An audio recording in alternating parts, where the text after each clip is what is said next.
Madame, Monsieur, bonsoir et bienvenue au 19h de ce 27 juin à la une de l'actualité. Le président de la République échange les vœux de Eid al-Adha lors d'appels téléphoniques avec le président égyptien Abdel Fattah al-Sisi, le président palestinien Mahmoud Abbas et le président tunisien Kais Saïed. Décès de Salim Saadi Moujahid et ancien colonel au sein de l'armée nationale populaire, le président de la République adresse un message de condoléances à la famille du défunt. Les pèlerins ont observé ce mardi Waqfat Arafat, l'étape la plus importante du Hajj, une journée consacrée à la prière et à la récitation du Coran. Retour dans ce journal sur la portée de Arafat. Campagne pour la collecte des peaux de moutons du sacrifice. Elles seront utilisées comme intrants dans l'industrie du cuir et textile. Les citoyens sont appelés à faire réussir l'opération. À l'étranger, le Maroc de nouveau pointé du doigt dans un rapport sur le trafic de drogue. Selon l'ONU, les chaînes d'approvisionnement en cannabis vers l'Europe pourraient assurer également le trafic de cocaïne. Et nous irons à Ain Timouchent, wilaya côtière qui s'attend à recevoir beaucoup d'estivants. L'infrastructure hôtelière dans les communes de Bnissaf et Talga, notamment renforcée. Reportage dans cette édition.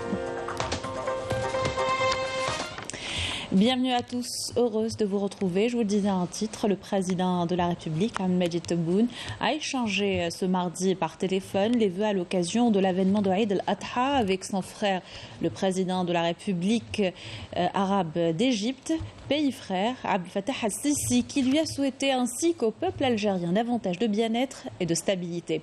De son côté, le président a présenté au président al-Sisi ses vœux les meilleurs de santé, de bien-être et davantage de progrès et de prospérité au peuple égyptien frère.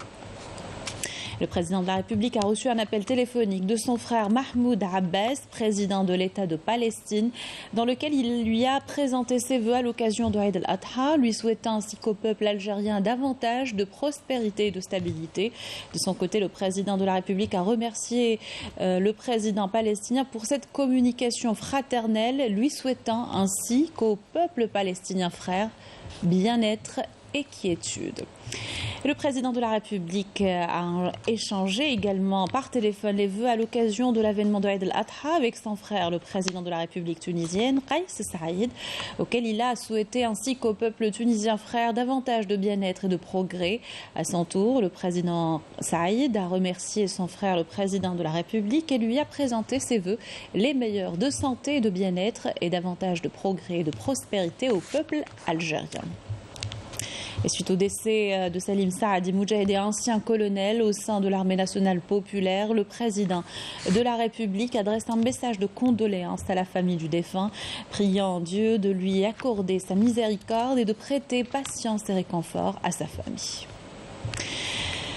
Dans l'actualité, les pèlerins ont observé ce mardi Waqfat Arafat, l'étape la plus importante du Hajj, une journée consacrée à prier et à réciter le Coran, un grand moment de communion et à la forte symbolique. Ce soir, les fidèles passeront la nuit à Mousdalifa. Retour à présent sur la portée de Arafat par Raouf Hamouche.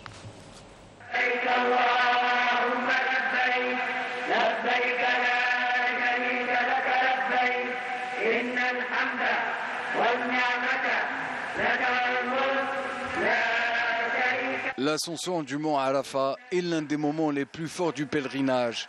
Plus de 2 millions de pèlerins se sont rassemblés aujourd'hui sur le mont de la Miséricorde pour invoquer Allah.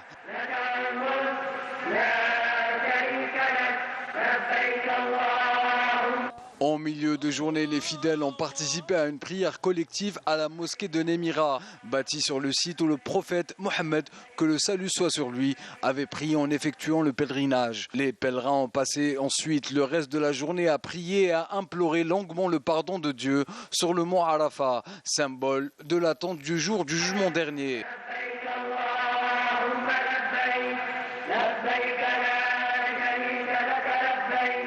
Au coucher du soleil, les fidèles affluent vers la vallée de Mousdalifa, à quelques kilomètres de là, pour y passer la nuit. Demain, mercredi, ils regagneront la vallée de Mina où ils procéderont à la lapidation symbolique de Satan en jetant des pierres sur une grande stèle symbolisant Satan dans la vallée. Avant de retourner à la Mecque pour un dernier tawaf de la Kaaba. Le Hajj est l'un des 5 piliers de l'islam qui regroupe chaque année des milliers de musulmans du monde entier.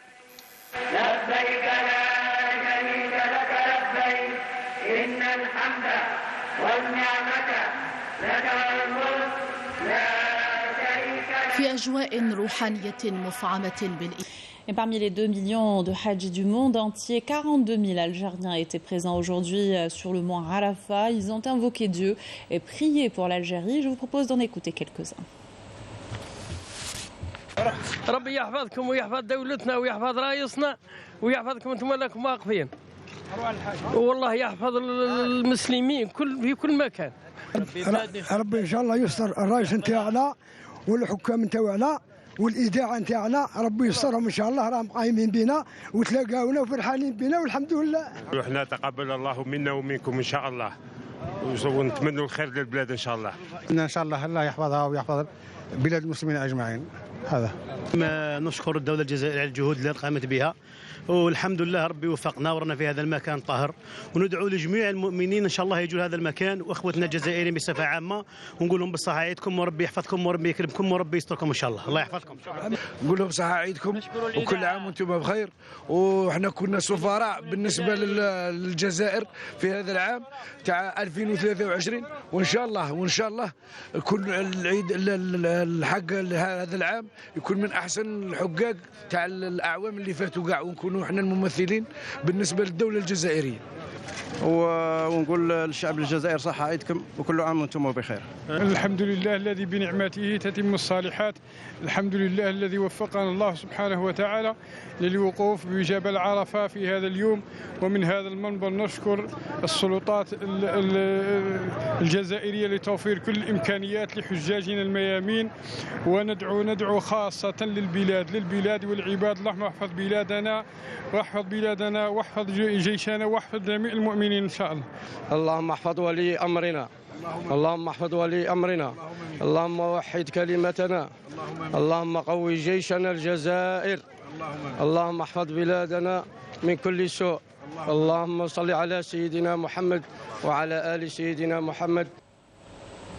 Et lors de son prêche ce mardi à Arafat, l'imam de la mission algérienne a appelé les hadjis algériens à la préservation du legs des shuhada en étant les meilleurs ambassadeurs de notre patrie et en préservant sa réputation auprès des peuples et des nations du monde.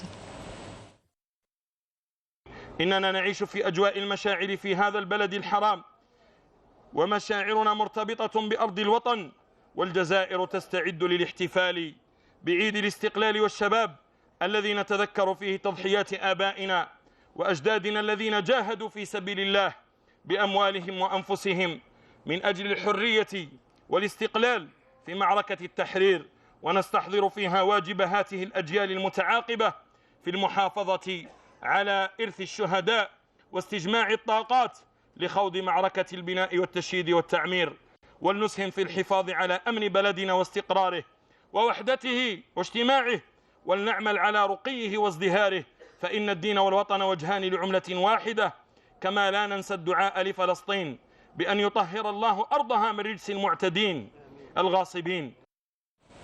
Et à la fête de Eid al-Adha, de nombreux Algériens, à la veille de Eid al-Adha, de nombreux Algériens continuaient à affluer ce mardi dans le pays pour passer les fêtes auprès de leurs familles et proches. À l'aéroport international Ouali Boumediene d'Alger, l'émotion et l'ambiance étaient au rendez-vous.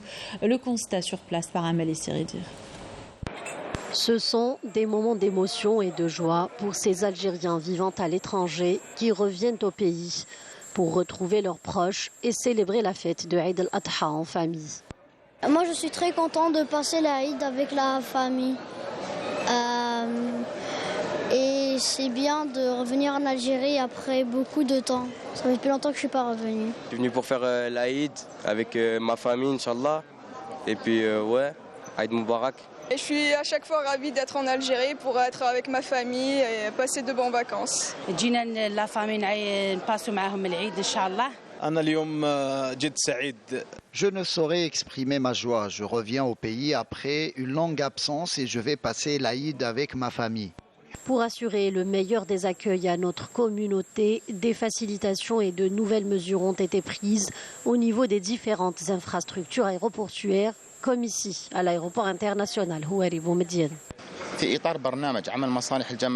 Dans le cadre du programme des services de douane concernant la prise en charge des ressortissants algériens établis à l'étranger et en application des orientations des hautes autorités, une série de mesures de facilitation a été prise pour accueillir et faciliter les départs des voyageurs au niveau de l'aéroport Houari Boumediene. Nos éléments veillent à les accueillir dans les meilleures conditions. Quoi de mieux que de retrouver les saveurs si particulières de cette fête religieuse dans une ambiance conviviale et surtout familiale. Et le ministère de l'Industrie met en place un plan d'action pour la récupération des peaux de moutons sacrifiés, une campagne de collecte pour leur utilisation comme intrant dans l'industrie du cuir et textile. Les citoyens sont appelés à participer pour faire réussir l'opération qui contribue également à la préservation de l'environnement. Reportage de Yanis Saïd Pilqasem. Près de 70% des peaux provenant des moutons sacrifiés lors de l'Aïd al-Adha ne sont pas exploités en raison d'une mauvaise méthode de dépouillage. Justement, pour pallier cette énorme perte, depuis 2017, le ministère de l'Industrie lance des campagnes de collecte de peaux de moutons, une collecte suivie du transport de ces peaux par des transporteurs spécialisés. Cette année, nous avons fixé comme objectif de récupérer 2 millions de peaux et aussi d'améliorer ce taux d'acceptation, c'est-à-dire les peaux qui seront saines, parce que les citoyens doivent dépecer la peau, doivent dépouiller la peau d'une manière convenable. On a créé le point de collecte. Aussi, on a sensibilisé plutôt les citoyens pour assurer des peaux bien sèches et bien saines. Et aussi, le jour de l'Aïd, Inch'Allah, on va assister les citoyens. Et on a mis aussi à disposition des citoyens 24 tonnes de sel. Et l'Agencis, c'est un sel industriel, il n'est pas comestible. La campagne de collecte des peaux de moutons lancée il y a plus de 5 ans vise à fournir une matière première aux entreprises de la filière cuir, dont les produits sont principalement destinés à l'exportation. Si toutes les étapes de l'opération sont bien menées, cela permettra aux tanneries d'avoir accès à cette matière première. Les éditions précédentes, nous avons quand même collecté un nombre important et nous avons ici, on m'a d'utiliser 25% du chiffre d'affaires du groupe GTEX. En 2023, nous comptons doubler le chiffre à 2 millions d'euros. On va essayer d'être l'acteur principal et participer à l'effet de redresser et de relancer le secteur textile et cuir en Algérie. L'exportation de 50 à 60% de ces peaux vers l'Italie, acteur majeur de l'industrie du cuir en Europe, représente une réelle opportunité pour cette filière en Algérie. La peau algérienne elle est trop demandée, elle est renommée sur le marché mondial. Chaque année, on a 50 à 60% commercialisés au stade de semi-fini vers l'Europe, vers l'Italie, principalement. Et on n'arrive pas à satisfaire tous les besoins de nos clients. Actuellement, chaque année, on a 50 à 60% commercialisés au stade de semi-fini vers l'Europe, vers l'Italie, principalement. La création d'un dispositif national permanent pour la collecte et la valorisation des peaux et de la laine de mouton est également envisagée. Cette entité aura la charge de procéder à la collecte de manière pérenne des peaux. Pourquoi? Parce que tout simplement, en tant que secteur, nous allons à valoriser cette... je parle de peau maintenant, mais je parle maintenant de matières premières, d'intrants, d'un input dans le process de production du tissu et du cuir. Pour la réussite de cette campagne, les autorités concernées comptent sur le rôle important que peuvent jouer les acteurs locaux, notamment les citoyens invités à participer à cette campagne de collecte des peaux de moutons. Tout ce processus contribuera à renforcer la chaîne de valeur du secteur textile et à diversifier l'économie nationale. Réunion du gouvernement présidée par le Premier ministre Ayman Ben Abdelrahman. Plusieurs secteurs ont été abordés. Un projet de décret exécutif relatif au numéro d'identification national unique a été présenté par le ministre de l'Intérieur. Dans le domaine des Finances, le ministre de tutelle a présenté un rapport d'étape sur les travaux du groupe de travail multisectoriel chargé de l'examen du dossier des dettes bancaires contractées par les bénéficiaires du dispositif de l'Agence nationale d'appui et de développement de l'entrepreneuriat. Le gouvernement a également entendu une communication sur le régime des pensions des moudjahidines et des ayants droit de shahid. Enfin, le ministre du Travail, de l'Emploi et de la Sécurité sociale a présenté un exposé sur l'instauration de la contractualisation en matière de prise en charge des soins médicaux. Et cette série à présent de sorties de promotion. Hier, 7 promotions sont sorties de l'école de spécialisation hélicoptère Shahid Touhami Bella à Sétif. Une cérémonie présidée par le commandant des forces aériennes, le général-major Mahmoud Laraba. Walid Yousfi pour les détails.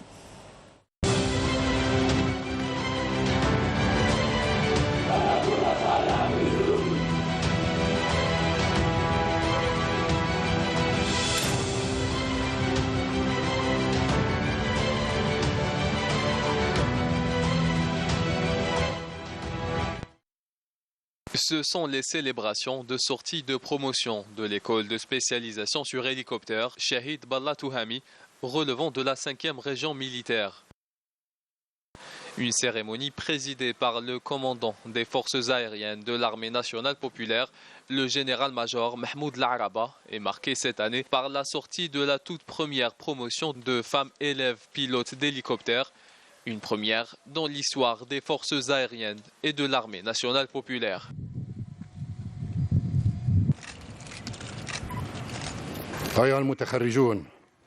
Vous avez reçu au sein de cette école une formation militaire complète, conforme aux exigences d'aujourd'hui et aux évolutions techniques constantes. Les aspirations de l'école ne se limitent pas à la formation de pilotes, mais également à renforcer les forces aériennes et l'armée nationale populaire, avec une génération qui aime sa patrie et qui est entièrement dévouée à l'accomplissement de son devoir.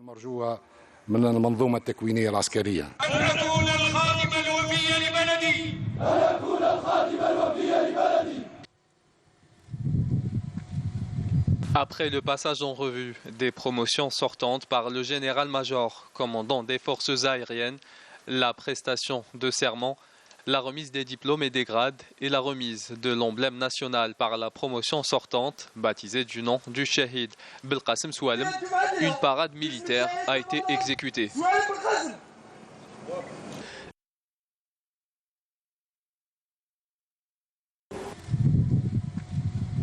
لضمان رفع قدرات قواتنا الجوية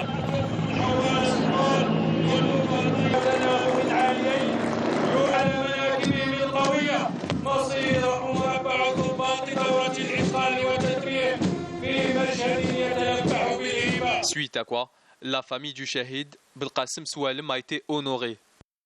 À l'issue de l'événement, le commandant des forces aériennes de l'armée nationale populaire a signé le livre d'or de l'école.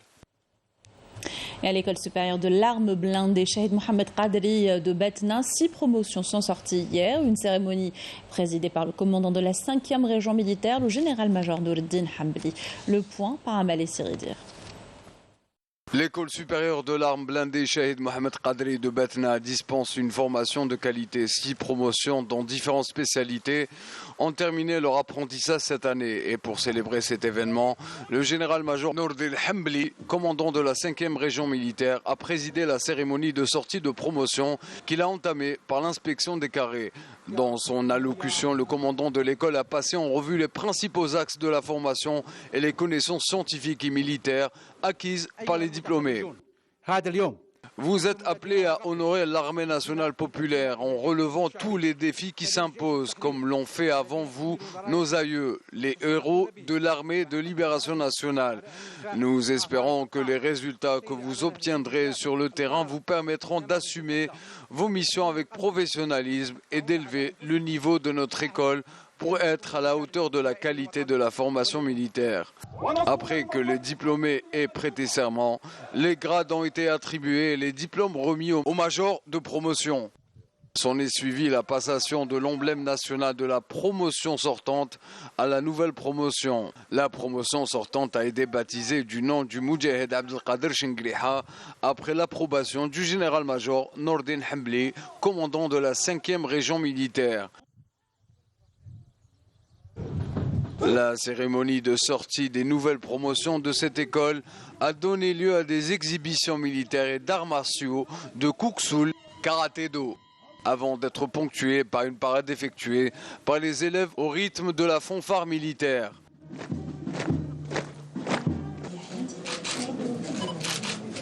Au terme de la cérémonie, la famille Moudjahed Abdelkader Chengriha a été honorée, donnant lieu ensuite à l'ouverture de portes ouvertes sur cette école militaire et les formations qui y sont dispensées. Autre sortie de promotion de l'école supérieure des transmissions Abdelhafid Boussouf Aqlia, cérémonie présidée par le chef du département des transmissions et des systèmes de renseignement et de guerre électronique au ministère de la Défense nationale, le général Youssef Nabil Titouche. Les détails par Walid Yousfi. C'est la sortie de promotion 2022-2023 de l'école supérieure des transmissions Abdelhafid Boussouf de Koléa en première région militaire. La cérémonie a été présidée par le général Youssef Nabil Titouche, chef du département des transmissions et des systèmes d'information et de guerre électronique au ministère de la Défense nationale, qui a procédé à l'inspection des carrés des promotions sortantes. À cette occasion, le commandant de l'école supérieure des transmissions a prononcé une allocution dans laquelle il a salué les efforts consentis pour garantir une formation de qualité en adéquation avec les dernières nouveautés technologiques. C'est grâce à vous que les objectifs de cette école seront atteints. Nous espérons que les résultats que vous obtiendrez dans le domaine pratique, dans tous les aspects, seront à la hauteur des attentes de l'école et lui permettront d'atteindre son meilleur niveau.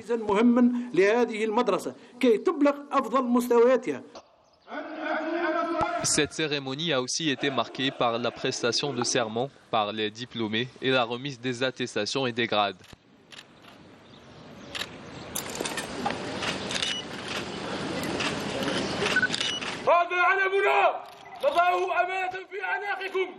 S'en est suivi la passation du drapeau national de la promotion sortante à la suivante, suite à quoi le général Youssef Nabil Titouche a donné son accord pour baptiser cette promotion du nom du Shahid Bennani Bachir.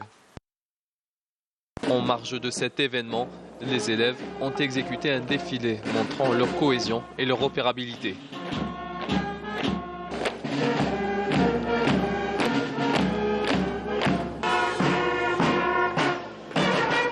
À l'issue de l'événement, le général Youssef Nabil Titouche a visité une exposition comprenant des projets de fin d'études de plusieurs spécialités avant d'honorer la famille du Shahid Bennani Bachir et de signer le livre d'or de l'école.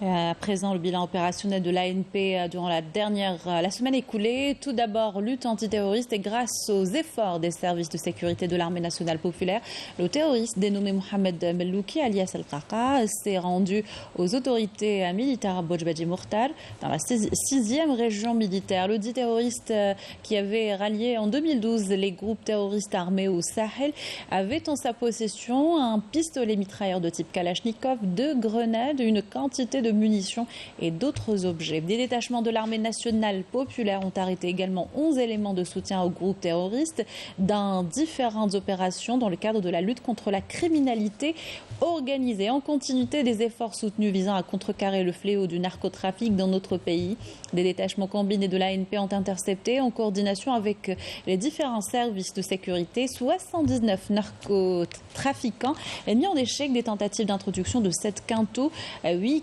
kg de kiff traité provenant des frontières avec le Maroc et saisit plus de 356 700 comprimés psychotropes.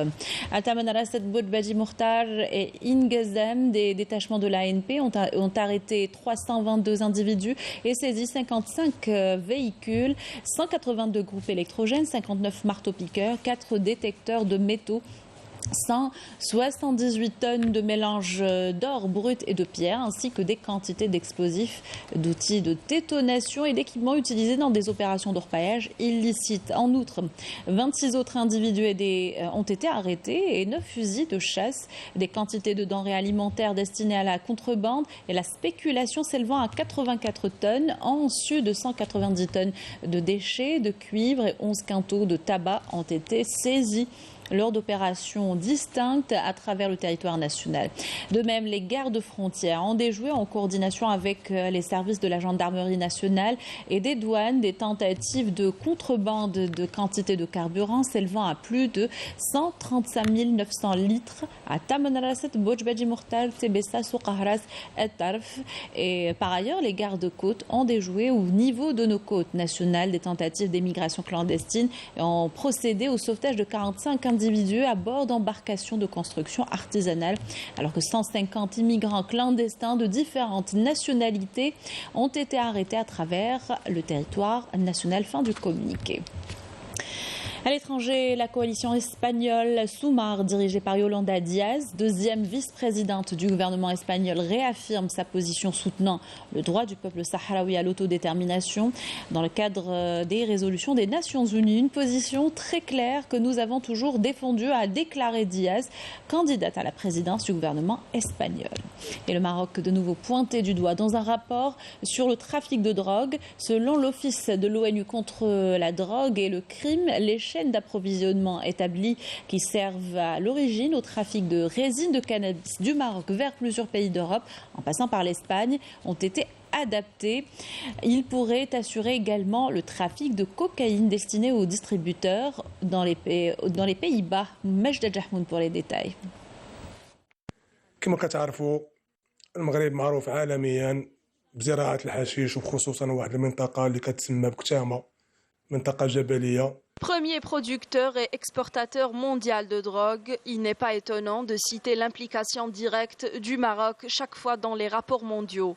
Et à l'occasion de la journée internationale contre l'abus et le trafic de drogue, l'Office des Nations Unies contre la drogue et le crime a indiqué que le développement des itinéraires de la cocaïne vers et à travers le Maroc pourrait avoir été facilité par des itinéraires de longue date pour le trafic de résine de cannabis vers l'Espagne.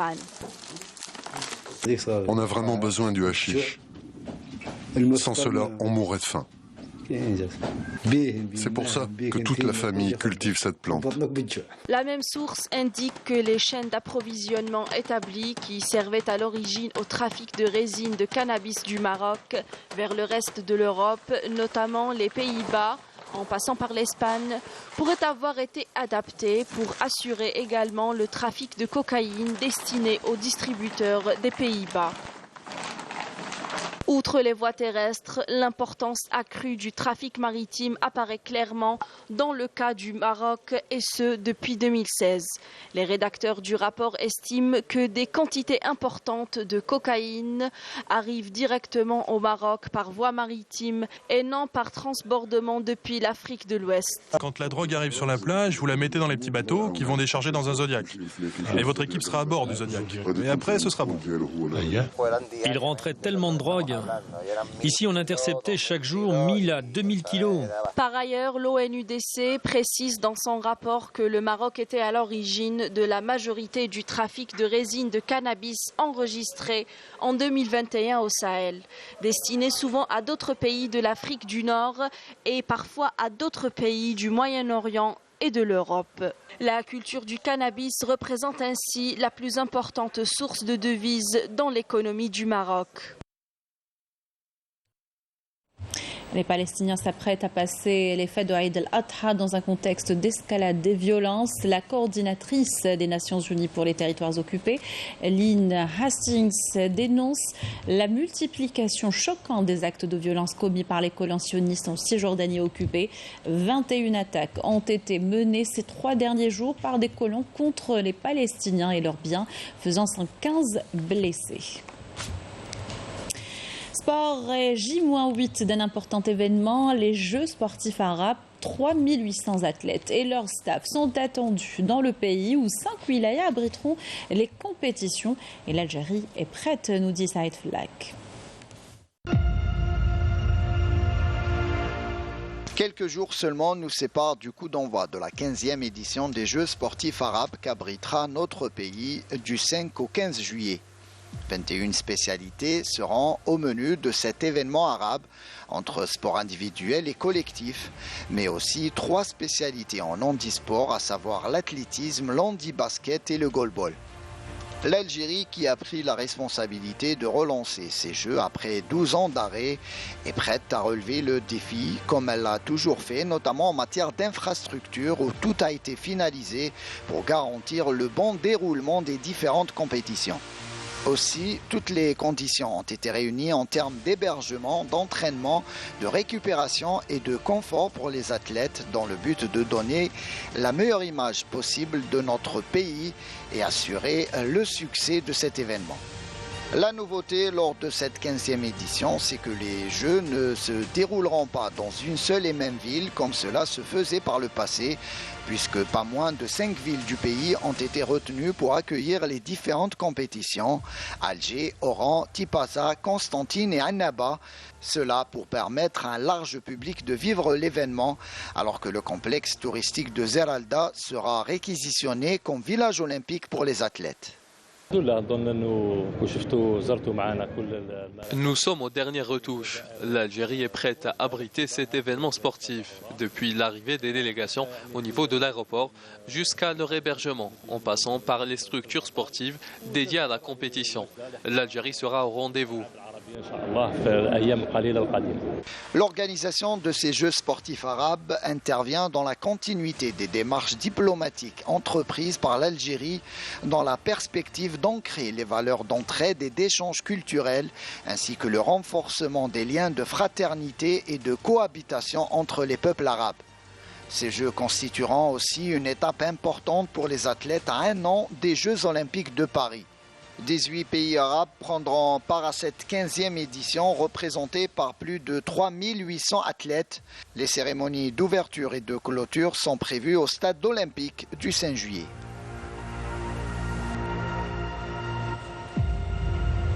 Et l'été s'installe parmi les wilayas côtières qui s'attendent à recevoir beaucoup d'estivants. À Ain Timouchent, l'infrastructure hôtelière dans les communes de Bnissaf et Terga notamment ont été renforcées pour cette saison. Des projets qui ont vu le jour grâce à des autorisations exceptionnelles d'exploitation. Reportage de Saïda Mayouf. Les licences d'exploitation exceptionnelles dont ont bénéficié certains établissements hôteliers dans la belle région côtière de Benissaf permettent sans nul doute de renforcer les capacités d'hébergement avec un nombre de lits supplémentaires pour toute la wilaya de Ain Timouchent. Benissaf regorge de potentialités touristiques éblouissantes, d'où l'idée d'investir dans cet endroit. Et on a pu créer ainsi 20 postes d'emploi pour la haute saison.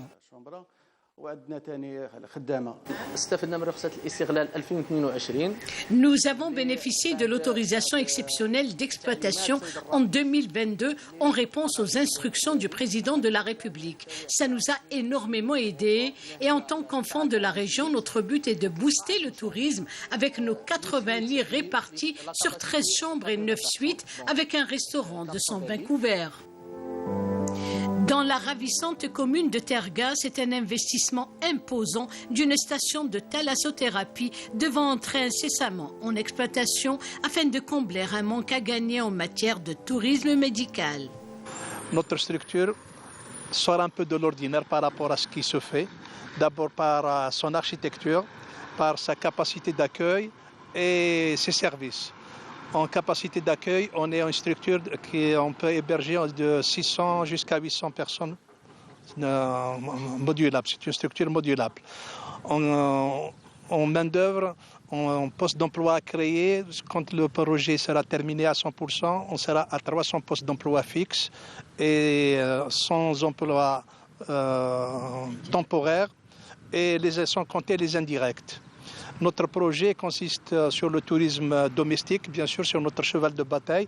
Notre but, c'est de participer à la fixation de nos concitoyens qui partent de l'autre côté de la Méditerranée au sein voisin.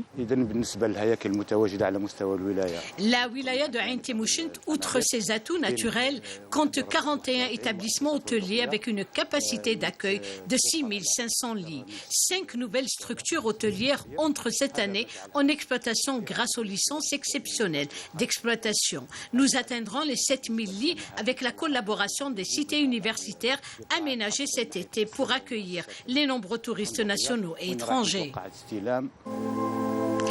Outre la levée des restrictions sur les projets d'investissement permettant ainsi de booster le secteur du tourisme, les potentialités naturelles de la wilaya de Ain Timouschent demeurent un facteur certain d'attraction afin de gagner le pari économique et créer ainsi une véritable dynamique de développement. Voilà qui termine notre journal. Merci de l'avoir suivi. Excellente soirée sur Canal Algérie.